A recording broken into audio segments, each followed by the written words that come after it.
I'm reading from my book, It's Not a Boy, and this time we're ending chapter 11, called Saturdays, where we played on the railway line and where you just knew there was going to be a disaster. I'd been learning to play the piano, so for a while I hadn't been down the railway line on Saturdays. I went to my lessons instead. But I'd also met a man called Freddie Lowe, who worked down the lane on the farm and had a cottage there for his little family. And he had to cross the railway line every day and went up to work on another farm at Sunkstead, so he had 2 jobs.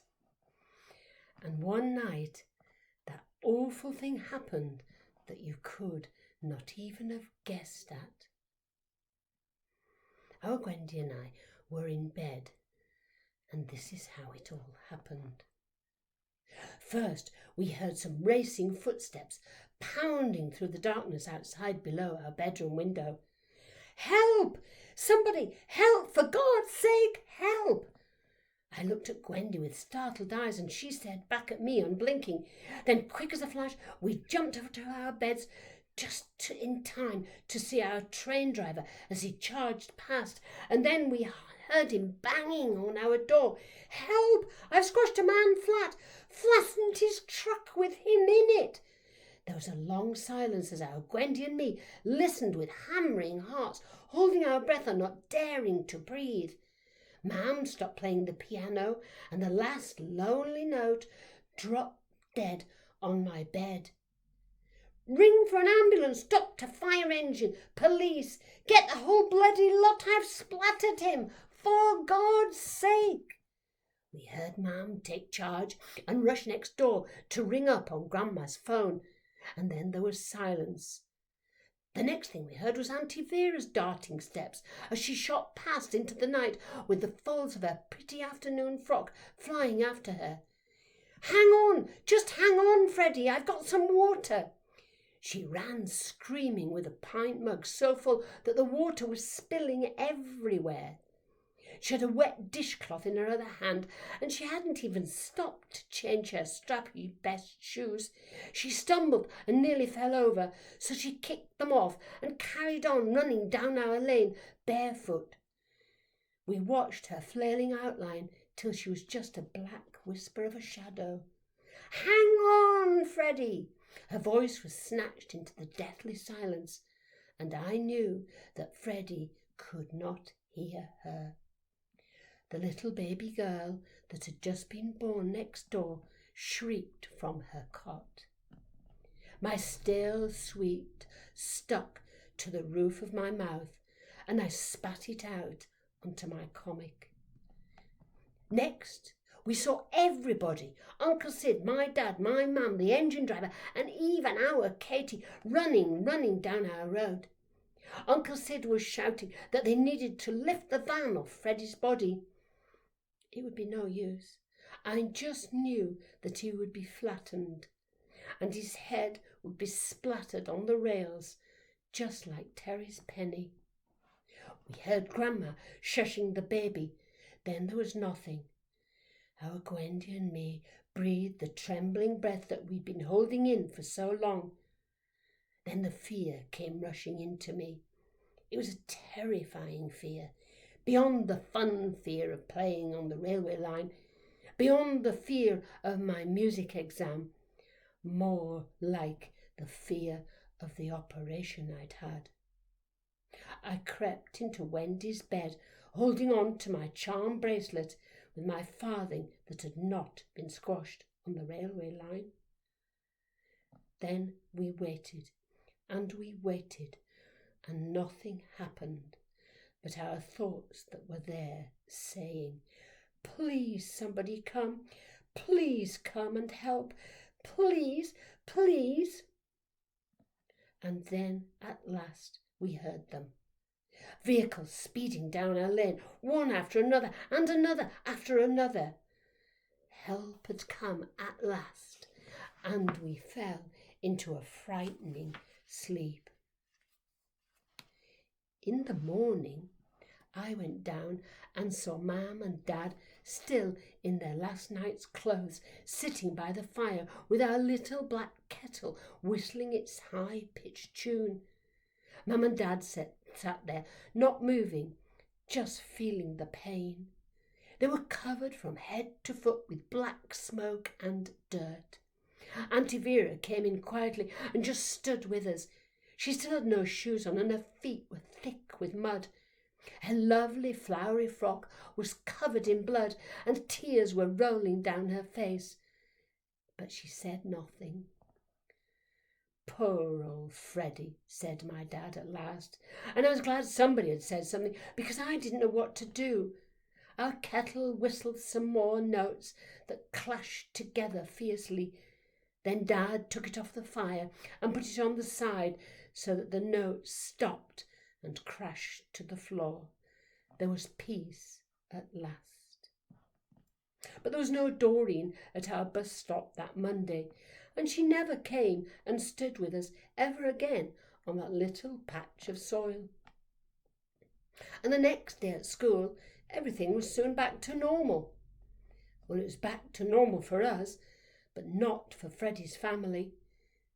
Freddie did not die, but he was in hospital for ages and came out with a broken body. There was only his head that hadn't needed an operation because it was the only bit that had not been squashed flat by the clashing metal. His head had not been hit, thank goodness. It had been like my farthing. It had just been pushed into the cinders. And now I knew what that notice meant. Please open the far gate before crossing. And it was not so funny after all. You see, Freddie had come back late from working at the Sunkstead farm in his old truck, and he must have opened the near gate and then driven onto our railway line. Then, leaving his truck on the line, he got out to open the far gate, and there was a train coming. And when he got back in his truck, he was squashed flat. Our strong east wind was howling, and Freddie would not have heard the train. The engine driver wouldn't have seen the truck because it was dark, and he couldn't have stopped in time in any case. It was nobody's fault, just an awful accident. And that was more or less the end of Freddie. He would never work on a farm again, said my dad. Except that Freddie had other ideas, and he tried hard to get better. He walked with crutches up and down our lane day after day, and he didn't give up. I heard him whistling while he exercised up and down, and his whistle got stronger and stronger, and so did his legs. But he didn't get strong enough to work on the farm, even after a few months. And he had to move house, because my dad was right. He would never, ever work on a farm again. He had to get out of the cottage to make room for the next farmer. And one day we heard a friend with a van coming to take Freddie's little family away with their few sticks of furniture. We all watched as they went past. "Good luck to you all," shouted Auntie Vera. But they didn't take any notice. Mrs. Lowe was looking down, and the kids were silent as the van sloped quietly past. Mr. Lowe was looking straight ahead. Doreen came back to school after a few weeks, but I never said anything to her about the accident. And then after a long time I went with Dad to collect some coal from Raymond's station yard. Dad was shovelling when I suddenly heard it. It was a faint whistling coming from the far end of the platform. It got louder and louder, and the notes from the tune came dancing round me. I didn't need to look, because I knew who it was. Nobody could whistle like him. Freddie told us that now he was a part-time ticket collector, and Mrs. Lowe kept the place clean. and planted flowers, and they had managed to get a little cottage nearby, near Ringham. So that was good news for them at last. Oh, and I nearly forgot. There was good news for me too, because I passed my music exam. So, playing the piano went straight on my What I Am Good At list. And just one more thing. After the accident, some men came and put up another notice on our railway line as if we hadn't got enough. But this time it was way down the line, just near the bend. It was for the engine drivers, and it simply said, "Whistle," in block capitals. Just that. Great big letters. And so that's what the trains always did from then on. When they were coming up to our level crossing, so that nobody would ever get flattened again by the train, they could hear the whistle. The whistle took the people off the line and warned them that a train was coming. Thank goodness. And when Dad came in for his mug of tea, we often heard the trains go past on the railway, and they always whistled a tune. It was so loud that it travelled right up our lane and into our house. The notes didn't dance, they weren't that sort of thing, they were not meant to. They just shrieked their warning, "Watch out!" and they went round and round our room. You would think that they would have disturbed Dad's peace. He always wanted quiet when he was resting, but he never ever said anything against that whistle.